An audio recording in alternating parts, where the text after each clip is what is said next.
Hello students, आप लोगों का सभी का स्वागत है ऑनलाइन टीचिंग विद गौतम। आज हम करेंगे 10th क्लास का इकोनॉमिक्स का सेकंड चैप्टर भारतीय अर्थव्यवस्था के क्षेत्रक। इसका कंटेंट है वो सभी का सभी यहाँ पर दिया गया है। जो आज हम करेंगे प्राथमिक, द्वितीयक, तृतीय क्षेत्रक, फिर सकल घरेलू उत्पाद, फिर क्षेत्रकों का ऐतिहासिक परिवर्तन, फिर अलग बेरोजगारी, फिर संगठित और असंगठित क्षेत्रक और नरेगा। इन सभी का हम डिस्कस करेंगे भाई आज। ठीक है, पहला करते हैं प्राथमिक क्षेत्र क्या होते हैं। प्राथमिक क्षेत्र वो होते हैं जो हमें प्रकृति से सीधा प्राप्त होते हैं,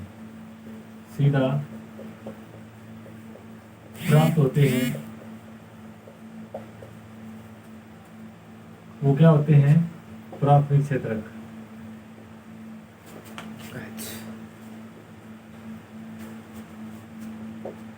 ठीक है भाई। एग्जाम्पल हम इसका ले सकते हैं, जैसे कृषि हो गया भाई। कृषि में हमारा क्या रोल होता है? हम कोई भी फसल को बोते हैं और डायरेक्ट प्रकृति से प्रदान करते हैं। मिट्टी हो गई भाई, मिट्टी से हम क्या बनाते हैं? ईंटें बनाते हैं। मिट्टी से ईंट बनाना। नरमा से कपास,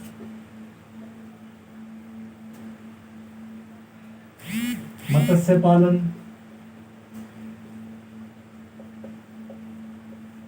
ये जो सभी की सभी चीजें क्या होगी भाई?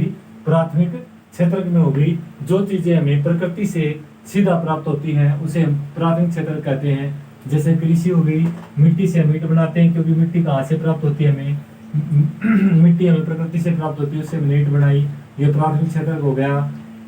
फसल कोई हमने निर्माण की और कपास प्राप्त की, प्राथमिक क्षेत्र हो गया। मत्स्य पालन किया, ये क्या होगा? प्राथमिक क्षेत्र हो गया। ठीक है भाई, ये हमारा टास्क कंप्लीट हुआ। सेकंड आता है द्वितीय क्षेत्र। द्वितीय क्षेत्र क्या होता है? अब हम बात करेंगे द्वितीय क्षेत्र के बारे में।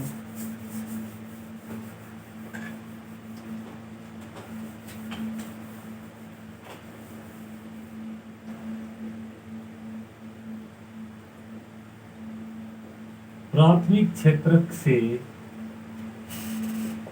प्राप्त जो चीजें हमें प्राथमिक क्षेत्र से प्राप्त होती हैं उनको या उनका विनिर्माण करना।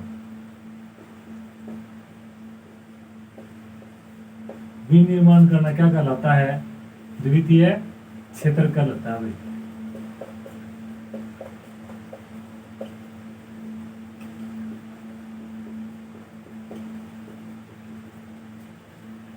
प्राथमिक जो क्षेत्र है उससे जो चीजें हमें मिली हैं उनका हम मॉडिफिकेशन करके जो चीजें बनाते हैं वो क्या कहलाएंगी? द्वितीय क्षेत्र कहलाएंगी। जैसे हमने नरमा से कपास प्राप्त की थी, अब कपास से हम क्या करेंगे? अब हम करेंगे कपास से कपड़ा बनाएंगे।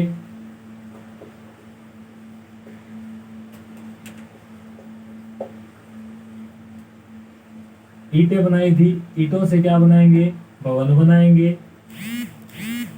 गन्ने से गुड़ बनाया था, गुड़ से गन्ने से क्या बनाएंगे?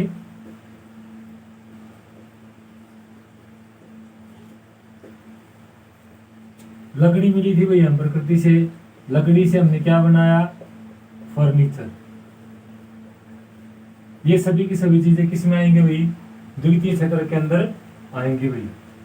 प्राथमिक क्षेत्र से प्राप्त जो वस्तु है उनका विनिर्माण करना द्वितीय क्षेत्र कहलाता है। जैसे कपास से कपड़ा बनाना, ईंटों से भवन, लकड़ी से फर्नीचर और गन्ने से गुड़। ठीक है भाई।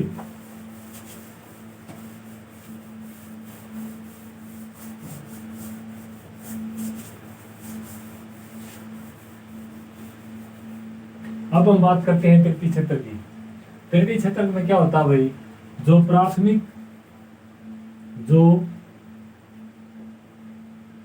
प्राथमिक और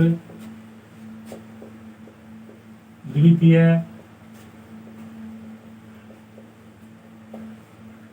दोनों को सेवाएं प्रदान करता होगा।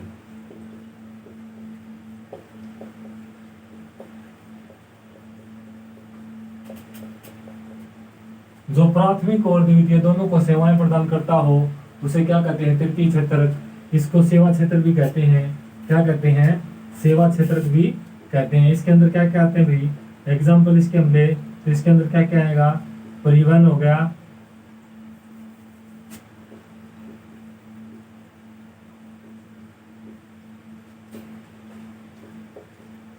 परिवहन हो गया, डाक हो गया, डाक संचार, बैंकिंग हो गया,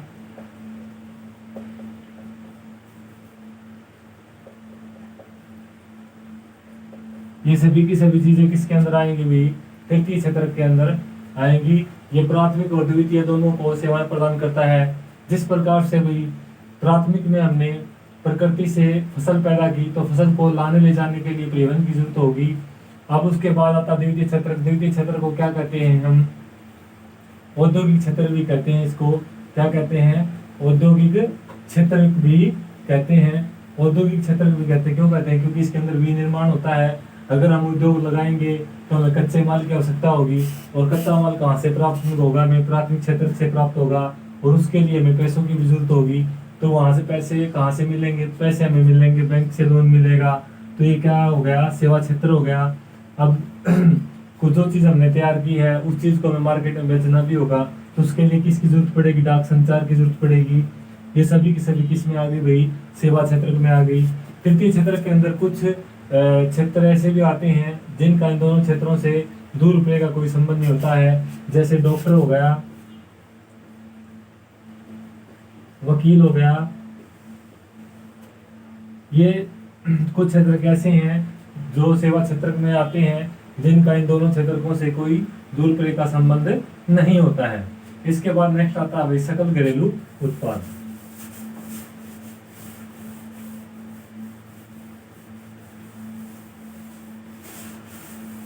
इसके बाद कौन सा आता है? सकल घरेलू उत्पाद। इसको क्या बोलते हैं? जीडीपी भी हम बोलते हैं, ग्रोस डोमेस्टिक प्रोडक्ट। क्या बोलते हैं? Gross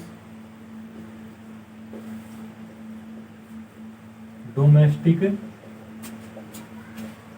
product. सकल घरेलू उत्पाद में जिसको हम ग्रोस डोमेस्टिक प्रोडक्ट भी कहते हैं, जीडीपी कहते हैं सकल घरेलू उत्पाद को। इसमें क्या आएगा? प्राथमिक, द्वितीय और तृतीय तीनों क्षेत्रकों के उत्पादन का अंतिम योगफल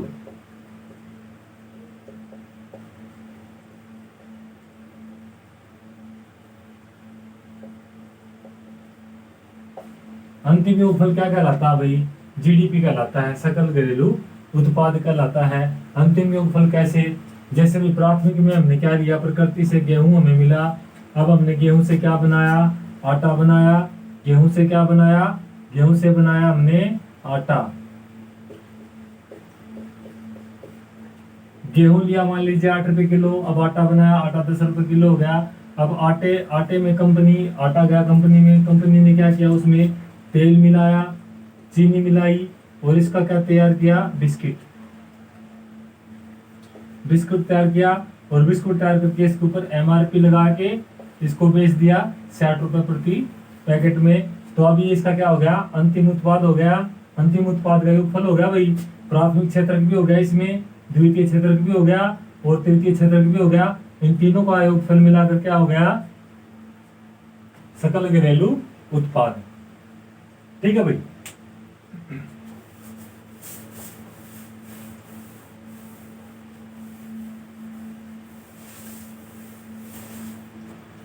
अब आता है क्षेत्रकों में ऐतिहासिक परिवर्तन। क्षेत्रकों में ऐतिहासिक परिवर्तन। क्षेत्रकों में ऐतिहासिक परिवर्तन क्या है भाई? देखो भाई, पहले क्या होता था? पहले लोगों की जो आर्थिक व्यवस्था थी वो किसके ऊपर आधारित थी? कृषि के ऊपर आधारित थी भी। पहले व्यक्ति किस प्रकार कृषि करते थे? रहट के द्वारा सिंचाई करते थे। रहट के द्वारा सिंचाई की व्यवस्था होती थी। अच्छा भाई, बैलगाड़ी के द्वारा परिवहन होता था। बैलगाड़ी के द्वारा परिवहन होता था और बैल के द्वारा ही खेतों को जोता जाता था। इसी प्रकार से खेती की जाती थी एंशियंट टाइम पीरियड में।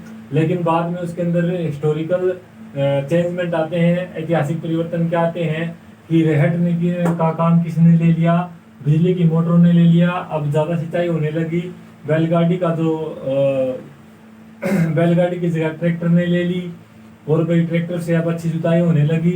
इस प्रकार से कृषि का क्या होने लगा, मॉडिफिकेशन होने लगा, कृषि का मॉडर्नाइजेशन हुआ। कृषि के अंदर अच्छे उत्तम कोटि के बीजों का प्रयोग किया जाने लगा। कृषि में परिवर्तन आया भाई। जो लोग ज्यादातर पहले लोग क्या करते थे, कृषि करते थे, लेकिन अब लोगों ने क्या किया, कृषि में क्या होता है, लॉन्ग पीरियड होता है। 12 मंथ के बाद 12 मंथ में 2 ही फसलें होती हैं और फसलों पर ही उनको इनकम मिलती है। तो इसलिए लोगों ने क्या किया, कारखानों में काम करना शुरू कर दिया। बहुत से लोगों ने कृषि छोड़ दी और कारखानों में काम करने लगे, क्योंकि कारखानों में उन्हें डेली वेज मिलता है, दैनिक वेतन उनको मिलने लगा। इस प्रकार से इन तीनों क्षेत्रों में क्या देखने को मिलता है, हमें परिवर्तन देखने को मिलता है। अब आई बात तृतीय क्षेत्र की। तृतीय क्षेत्र में देखिएगा भाई, द्वितीय और तृतीय क्षेत्र में देखिएगा, पहले क्या होता था, लघु विनिर्माण होते थे, अब बड़े स्तर पर विनिर्माण होने लगा।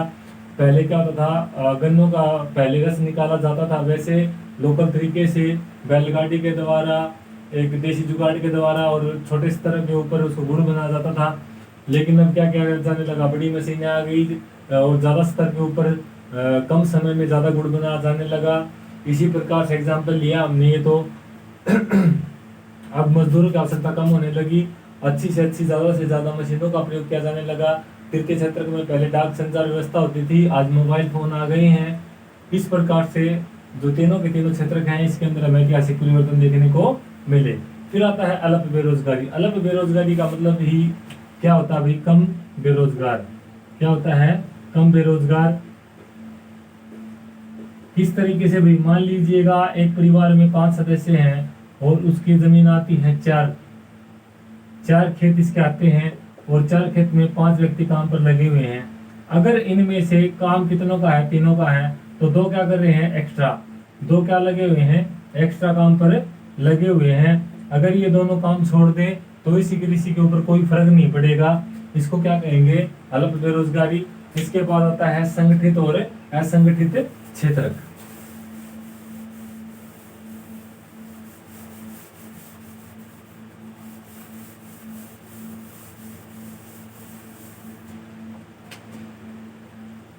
इसके बाद आया संगठित क्षेत्र। इनका क्या होता है भाई, गवर्नमेंट में क्या होता है, गवर्नमेंट में रजिस्ट्रेशन होता है, इनका सरकारी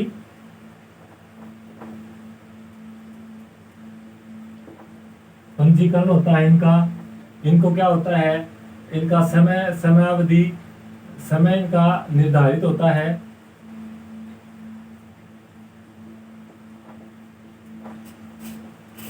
नौकरी की सुरक्षा होती है।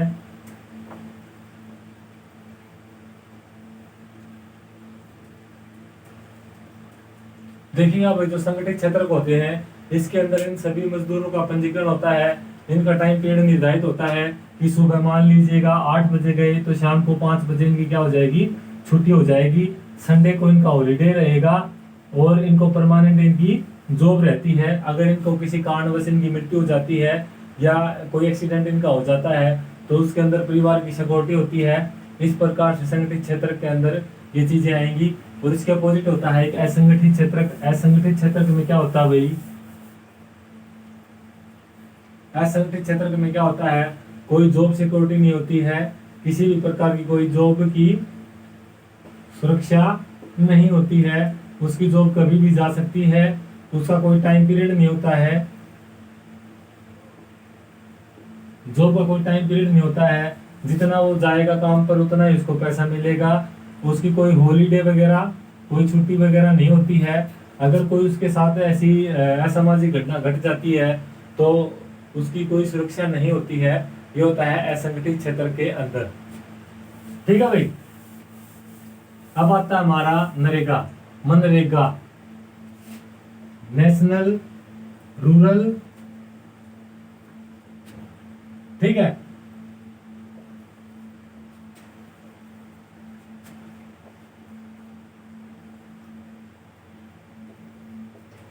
National rural employment guarantee act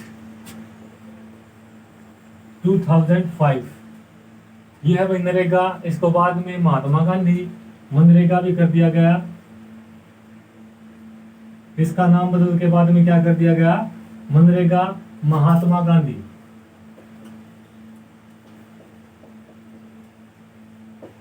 Mahatma Gandhi राष्ट्रीय ग्रामीण रोजगार गारंटी अधिनियम 2005 कर दिया गया। इसके अंदर क्या है भाई, ग्रामीण क्षेत्र के अंदर, ग्रामीण क्षेत्र के अंदर जो बेरोजगार व्यक्ति है, ग्रामीण क्षेत्र के अंदर जो बेरोजगार व्यक्ति है उसको गवर्नमेंट क्या करेगी भाई, गवर्नमेंट साल में 100 दिन काम देगी भाई,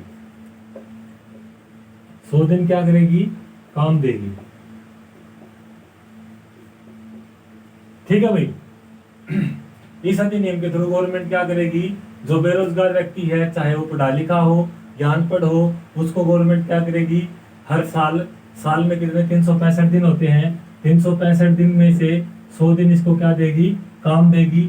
अगर वहां पर उसको गवर्नमेंट 100 दिन काम नहीं दे पाती है तो उसको क्या देगी, 100 दिन का बेरोजगारी भत्ता उसको देगी भाई। या तो गवर्नमेंट उसको 100 दिन काम देगी 365 दिन में से, अगर उसको 100 दिन काम नहीं दे पाती है गवर्नमेंट तो उसको क्या देगी, उसका भत्ता उसके डायरेक्ट अकाउंट में 100 दिन का आ जाएगा। और काम कैसा होता है, काम इसके अंदर आता है कौन सा काम, कृषि से संबंधित या ग्रामीण विकास से संबंधित। 100 दिन के अंदर जो गवर्नमेंट काम करवाती है वो या तो कृषि से संबंधित या ग्रामीण विकास से संबंधित, जैसे गांव की साफ सफाई हो गया, गांव की साफ सफाई हो गया, गलियों की, कुओं की, तालाबों की सफाई हो गया, नहरों की सफाई हो गया, या जंगलों की, या ग्रामीण क्षेत्र में जो पंचायती क्षेत्र के जो जंगल आते हैं उनकी सफाई हो गया, या फिर जोड़ों की सफाई हो गई। जो आने वाले समय में कृषि क्षेत्र में विकास में साझेदारी करें, ऐसे ही काम गवर्नमेंट उनसे करवाएगी भाई। ये था हमारा सेकंड लेसन भारतीय अर्थव्यवस्था के क्षेत्र, जिसके अंदर हमने पढ़ा है पहला प्राथमिक क्षेत्र। प्राथमिक क्षेत्र उनको कहते हैं जो डायरेक्ट हमें प्रकृति से प्राप्त होते हैं, जैसे हमने पेड़ों से लकड़ी प्राप्त की, जैसे हमने मिट्टी से ईंटें बनाई। दूसरा आता द्वितीय क्षेत्र, इसको औद्योगिक क्षेत्र भी कहते हैं। इसके अंदर हम क्या करते हैं, विनिर्माण करते हैं, जैसे ईंटों से हमने भवन बनाए, कपास से हमने कपड़ा बनाया, गन्ने से हमने गुड़ बनाया। तृतीय क्षेत्र का आया, तृतीय क्षेत्र क्या होता है भाई, जिसके अंदर प्राथमिक और द्वितीय दोनों क्षेत्रों को जो सेवाएं प्रदान करता है, जैसे परिवहन हो गया, संचार हो गया और बैंकिंग हो गया। ये तीनों के तीनों क्षेत्र किस में आएंगे, सेवा क्षेत्र में। इनके अलावा भी कुछ क्षेत्र कैसे होते हैं जो इन दोनों से प्राथमिक और द्वितीय से जैसा कोई संबंध नहीं होता, जैसे डॉक्टर हो गया, वकील हो गया, टीचर हो गया, ये क्षेत्र हो गए भाई। इसके बाद हमने संगठित और असंगठित क्षेत्र के, संगठित क्षेत्र गवर्नमेंट सेक्टर होता है, जिसके अंदर जॉब की सिक्योरिटी होती है, समय का टाइम पीरियड निर्धारित होता है, सभी प्रकार की सुरक्षा होती है। उसके अपोजिट असंगठित क्षेत्र, असंगठित क्षेत्र में किसी प्रकार की जॉब सिक्योरिटी नहीं होती है, अगर कारणवश उसको कुछ हो जाता है तो उसकी कोई भी गारंटी नहीं लेता है। इसके बाद हमने पढ़ा है राष्ट्रीय ग्रामीण रोजगार गारंटी अधिनियम 2005, जिसके अंदर गवर्नमेंट 365 दिन में से 100 दिन व्यक्ति को काम देगी और 100 दिन में वो ग्रामीण विकास के कार्यों में लगाएंगे, जैसे कृषि हो गया या फिर नहरों को, तालाबों की सफाई आदि काम करवाना। अगर गवर्नमेंट 100 दिन काम नहीं दे पाती तो उसका बेरोजगारी भत्ता गवर्नमेंट उसके अकाउंट में ट्रांसफर कर देगी। ये हमारा सेकंड लेसन था भाई, जो हमने क्या किया है, कंप्लीट किया है 10th क्लास का इकोनॉमिक्स का सेकंड लेसन। Thank you. अगर आप लोगों को किसी प्रकार का डाउट है तो कमेंट बॉक्स में जाएं, कमेंट जरूर करें। डिस्क्रिप्शन में आप इकोनॉमिक्स के पहले लेसन को भी देख सकते हैं और दूसरे को भी। इसके साथ साथ इकोनॉमिक्स के जितने भी लेसन हम इसके अंदर करेंगे, सभी के लिंक आपको डिस्क्रिप्शन में मिल जाएंगे। अगर वीडियो पसंद आई तो इसको लाइक सब्सक्राइब करना ना भूलें। Thank you.